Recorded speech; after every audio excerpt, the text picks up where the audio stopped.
Diagnosis by Ray Palmer. Two men and one girl, the eternal triangle, and mix well with an oscilloscope gone haywire. What comes out with ingredients like these, the result is adventure, terror, and, of course, romance. What time did you get to bed last night? Oh, fairly early. Who were you out with? Brannon. Then you didn't get to bed early. If you got in by 3, it would be early. If I know Brannon, I got in much before 3. How much? Oh, enough. You'd be surprised. I am sure I would. Mary, how do you expect us to get anywhere with this experiment if you come in dog-tired? Donald Johnson, I am not dog-tired. It's you who's got me in bed in the wee hours, not me. I came in early. Then why won't you state the exact time? He was exasperated. She smiled at him archly. I don't remember exactly. You don't seem to have much of a memory for anything when it comes to Brannon. What you see in a guy like that, I don't know. What's wrong with him? Not a thing.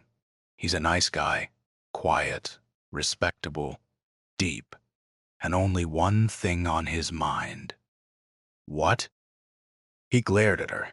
You are a smart girl, he said.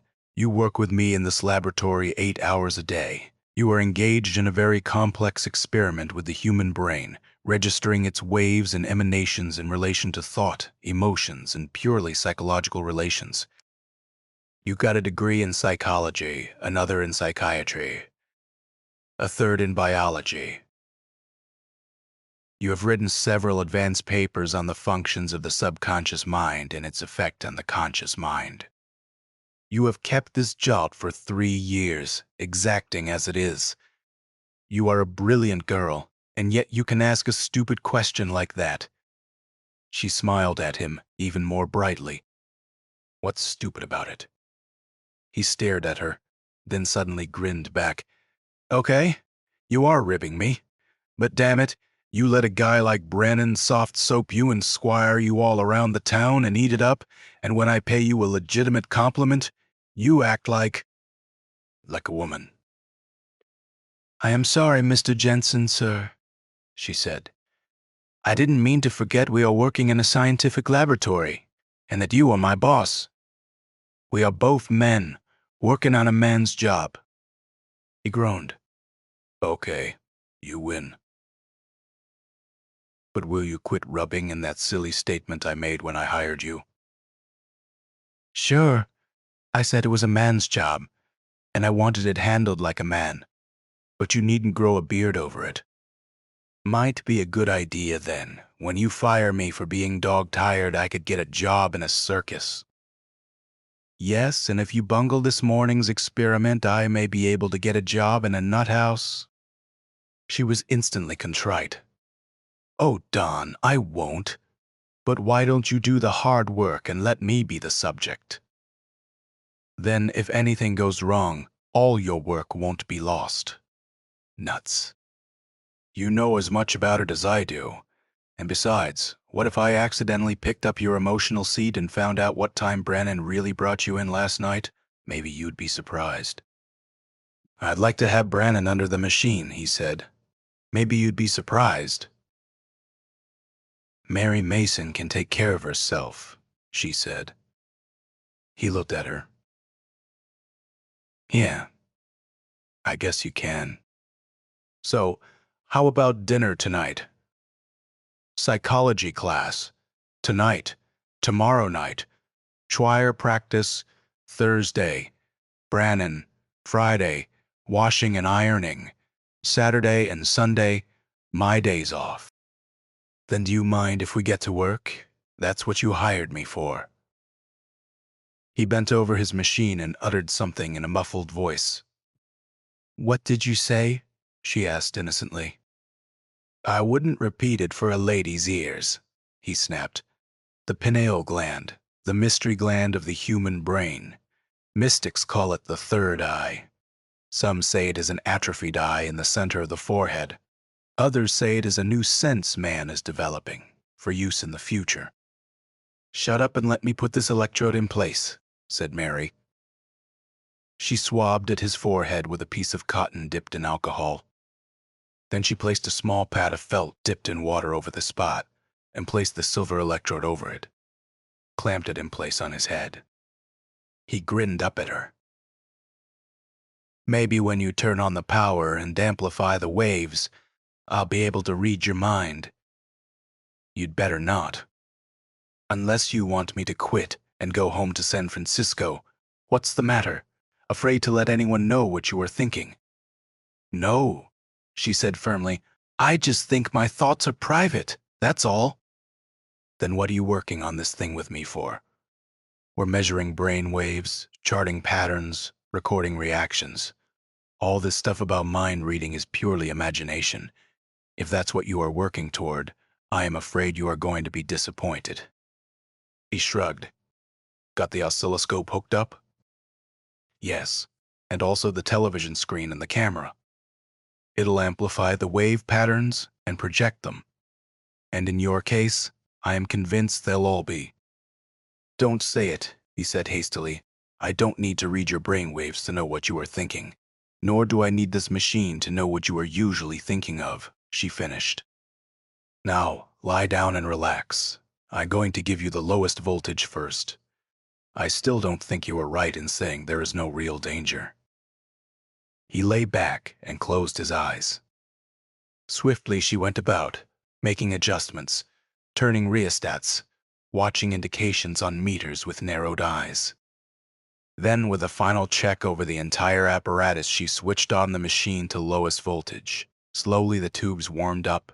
Then there came a slight crackling from the loudspeaker, developing swiftly into a hum that rose and fell in a musical pattern. The green bands on the oscilloscope danced in time to the hum from the loudspeaker, and on the television screen an image began to form. By stages it grew, at first seeming to be a wavering white pillar, then a ghostly form, like a sheeted figure in a graveyard. Then suddenly it began to clarify. A face emerged into view, and Mary almost gasped as she recognized it as her own, but the rest of the picture remained shadowy and indistinct. "More power," murmured Mary. She turned the rheostat up a trifle further, and the hum from the loudspeaker became even louder, more vibrant. On the screen, the rest of the dancing figure coalesced, and suddenly Mary jumped back from the screen. She turned toward Jensen, where he lay relaxing with a slight smile on his face, and uttered an exclamation. "Dawn, you stop that." She reached for the electrode to snatch it indignantly from his head. As she did so, her fingers touched the metal. A bright flash came from the silver disc, raced up her arm, and her muscles tightened in shock. Her voice rose suddenly in a scream, and then, as Jensen jerked violently under her hands, everything went black. She slumped beside him, unconscious, and the hum from the loudspeaker took on a higher treble note that filled the whole laboratory with its vibrant pulsations. High over the valley came a keening note drifting down the wind with a strange heterodyning effect. It rose and fell with a definite cadence, as though it were a message ow of the murky darkness. At the far end came a stirring, a gigantic groping, as of a monstrous something responding sluggishly to the call. Then more swiftly, getting its bearings, the shadowed something began moving forward, gaining purpose, gaining massiveness, gaining speed. There was almost an anxious eagerness in its progress, as though it were an appetite sensing a free meal. At the same time, there was something obscene in its haste, as though it anticipated more than mere food. High on the south wall of the valley, atop the ramparts of the city, stood a figure in a red cloak, staring out over the valley's dark depths. He was tall, saturnine, and his face, though darkly handsome, was somehow malevolent, menacing, revolting. He was leering now in ghastly anticipation of something that was to occur at the base of the cliffs at his feet. Behind him, the keening of the call still emanated from the lips of the gory idol enthroned in the temple. He shook a fist at the darkness below. Feel now the dire might of the anger of Brahnan. He mouthed, "Die, Dungeon-san, despoiler of the temple." He turned to an acolyte. "Control the beast. When he comes, let him kill, but save the priestess. Her punishment shall be mine alone." He licked his lips. "Yes, O High One, the beast shall move only as the hypno-ray dictates." The acolyte hurried off into the temple, and in a moment, lancing down from above, came the beam of the ray, searching into the depths of the valley. The priestess Marima-san no longer struggled in Dungeon-san's grasp, as he carried her amid the gloomy ramparts of the weird stone formations on the valley floor. Instead, she wept and clung to him. "Why do you weep?" he asked harshly. "Because now we both will die," she said. "O Dungeon, why did you do it?" "Because I do not propose that Brahnan will remain forever as a barrier to our love," he said. "Beyond the valley, his power does not exist. We are going there to live our lives as they should be lived. Alone, in the wild land," he laughed. "It's not so wild as you think. I've been there, and nothing so fearsome exists that we cannot overcome it, nor will anyone ever find us. The natives are friendly, I know them well." Once more, she began to weep. "But we'll never get there. We cannot escape from the valley. It is guarded at the exit by the beast. None have ever escaped him." Danjun patted the rifle strapped to his back. "Think you that the priests alone know anything of science?" he asked. She looked at the long barrel of the rifle. "What is it?" "Something the beast will not like," he promised. "And now be still. Soon we will be on more level ground, and you will be able to walk." Some minutes later he set her down and she walked by his side. But as they moved deeper into the valley and into the gloom, a sound began behind them. It was a keening noise, shrill, penetrating, rising and falling with the chill of terror in its pitch. "The call!" cried Marima-san. "Brahnan calls the beast. Now we shall surely die." She clung to him. He urged her forward again, looking swiftly about him as they went. Finally, he spied the rock formation he wanted, and together they crouched in its shadow, waiting. Above them, lancing through the dark mists, came the ray from atop the cliff. Danjun growled. "He wants to make sure he's using the hypno-ray. Good thing it only works on the beast." Ahead of them now they heard sounds. Huge thumping sounds, earth-shaking motions as a monstrous body moved toward them in the darkness. "The beast comes," said Marima tragically. "O Danjun, what shall we do?" She flung her arms around his neck and clung to him. "Is this the way our love will end?" He bent his head and kissed her. Then he grinned at her. "In just a moment, you will learn more about that," he said. "But right now, you crouch down behind me and stay there. As soon as I can see, you'll find out that not only the priests are possessed of wonderful instruments." He slipped the rifle from his shoulder and held it ready in his hands. The searching ray swept over them several times, and the third pass found them. Momentarily it outlined them in its light, then swept on, as though in disdain. Finally it halted. Down the valley centered on a lumbering form, outlining it in the darkness so that its head could be seen looming high above the ground. "The beast!" breathed Marima. And now, moving more purposefully, heading straight toward them, the monster came. Although they knew that it could not see them as yet in the darkness, it did not deviate from its course. and they know that its feeble mind was under the control of the priests in the temple far above them on the cliff wall. As it came, its jowls slavered, and its eyes glared ferociously. The light gleamed off its bared teeth and reflected from the scaly ugliness of its hide. Danjin-san lifted his newly invented weapon, sighted carefully. Then, as Marima-san cringed back in terror, a sharp explosion echoed and re-echoed in the confines of the valley. A brilliant flash of light illuminated the scene for a moment, and then a second explosion came from the neck of the beast. It faltered, uttered a tremendous roar of rage and pain, and blood gouted from its wound. Then, roaring continuously, it charged forward once more. Again and again Danjin fired his rifle, and each time explosions shook the valley and jarred the oncoming monster. First one eye, then the other vanished in a shredding of gore, and then the mouth literally exploded, and the brilliant white of the bare teeth vanished in red blood. The monster stopped, stood swaying, then came on again. But it was obvious that it had been seriously wounded, and was not guiding its own movements. Its giant head was turned sideways in an awkward stiffness, exposing its ear. Danjin aimed a shot directly into it, and the top of the head seemed to disintegrate. Brains flew through the air mingled with red, and the monster halted again. For long moments it swayed. Then, with a crash that shook the rock beside which the two fugitives crouched, it collapsed to the floor of the valley and lay kicking gigantically, thrashing about in monstrous death throes.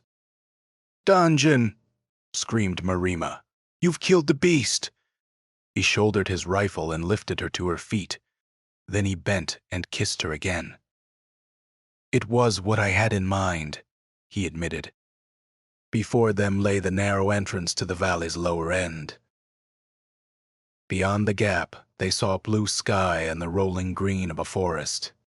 "There," said Danjin, "lies our freedom. Once in the depths of that forest, we will be safe. Hundreds of miles away lies a land where the power of the priests does not reach." Marima clasped his hand in hers, and they both hastened forward.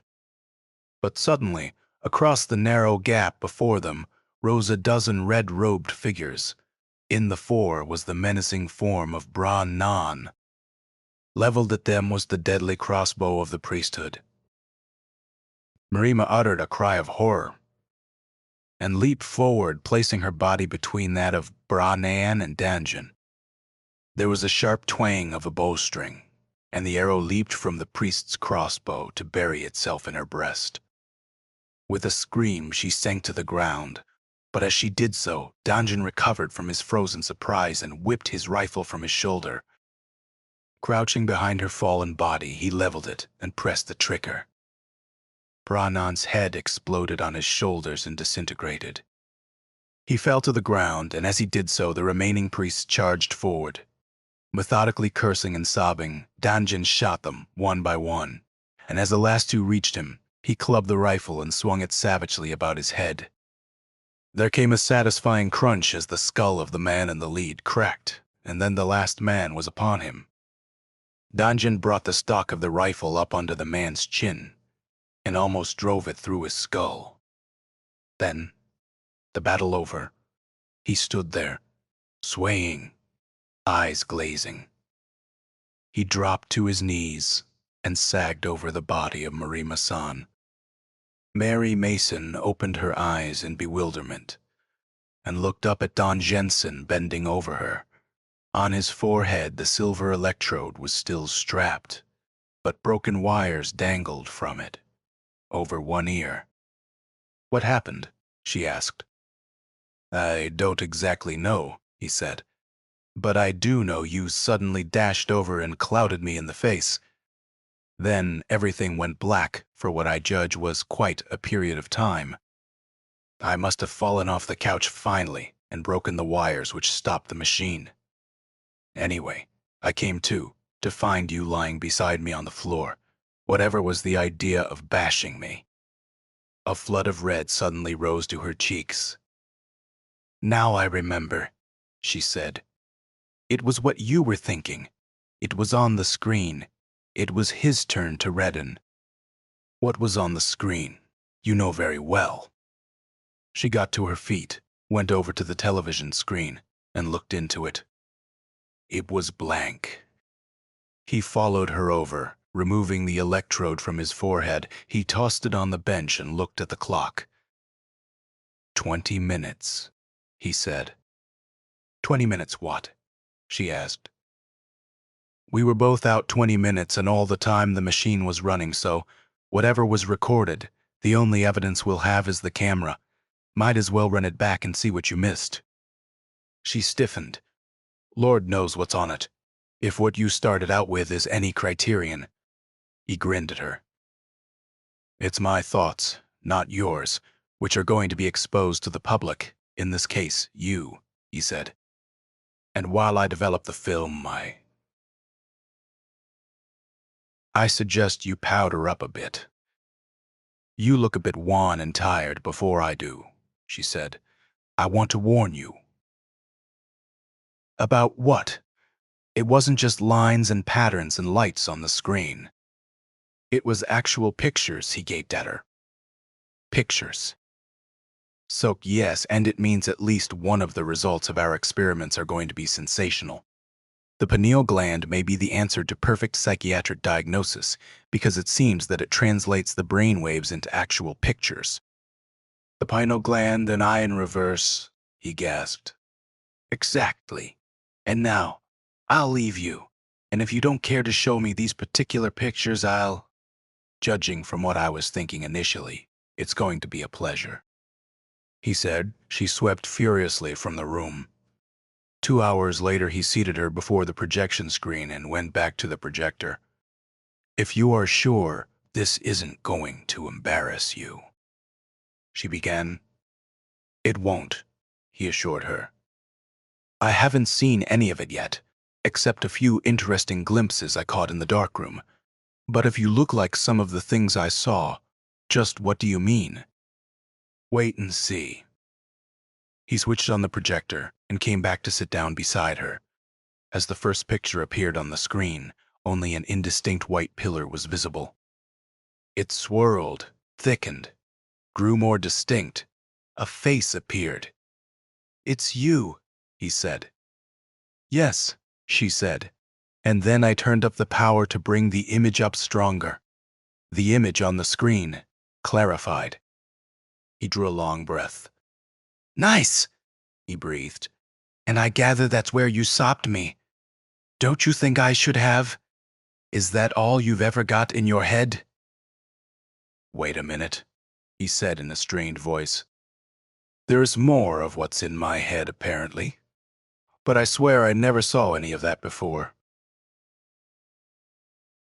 The two watched in amazement as the dim confines of the weird valley flashed on the screen.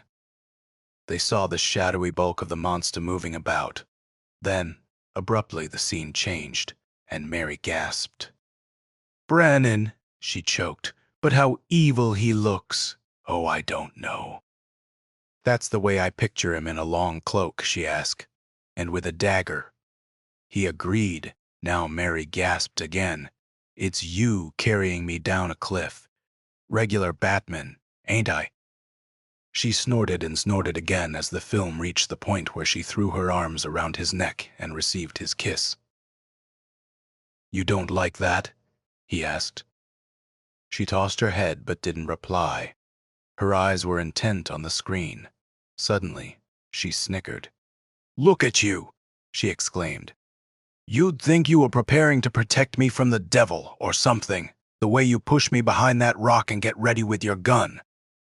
What's coming next, Indians? Better than that, he said dryly. If that's an Indian, I'm a pop bottle cork.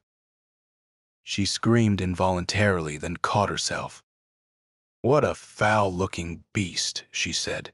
So that's what you have in your mind. Looks like I don't intend to keep him there, he remarked. He watched with interest as his shots took effect on the monster, and it crashed to the valley floor. Too bad we don't have sound effects. Now she began to shout with laughter. Kissing again, she said. The hero has slain the dragon, and even while he stands beside its kicking corpse, he embraces the fair maiden. Ye gods, Don, is that the brain I am working for? You really need a psychiatrist. What do you mean? He asked angrily. Why, it's all so obvious. Here you are, carrying a torch for me and taking out your frustration in comic book daydreams. And the protagonist in your dream is poor Brannon, of whom you are obviously jealous. Why, Brannon doesn't mean a thing to me. So, here you are, rescuing me. Or stealing me from the evil Brannon and slaying the dragon he sends out to kill us both, and proceeding on your merry way toward a happily ever after ending. See, there's the Garden of Eden at the end of the dark valley. And there's Brannon again to foul up the works, said Jensen. Looks like my daydreams aren't exactly logical. But he, too, stopped in sudden horror as the film ground on and showed Mary leaping to her death to save him from the priest's arrow. Neither of them said a word as the wild battle that followed was enacted before them to the final scene. They watched his body topple down and the screen go blank. Then he got up and snapped off the projector and turned up the lights. If you ask me, he said, those last weren't my thoughts. And if I remember rightly when I came to, your hand was still clutching the wires to the machine. Also, I am hanged if I'd ever even dream of you being killed. I'd have mopped up on that gang and borne you triumphantly to a leafy bower. And what? She said faintly. We've got a wonderful thing here, he said. A tremendous method of psychiatric diagnoses. We can project every desire, every frustration, every concealed emotion directly on a screen and see with our own eyes exactly what is bothering the subconscious of the patient. We can see exactly what they really want, what they really feel like. Like what? She asked again. He bent and kissed her. How would you like to raise a flock of our kids, while I make a lot of money plowing up the subconscious corn in other people? I'd have agreed long ago if you'd asked me, she said.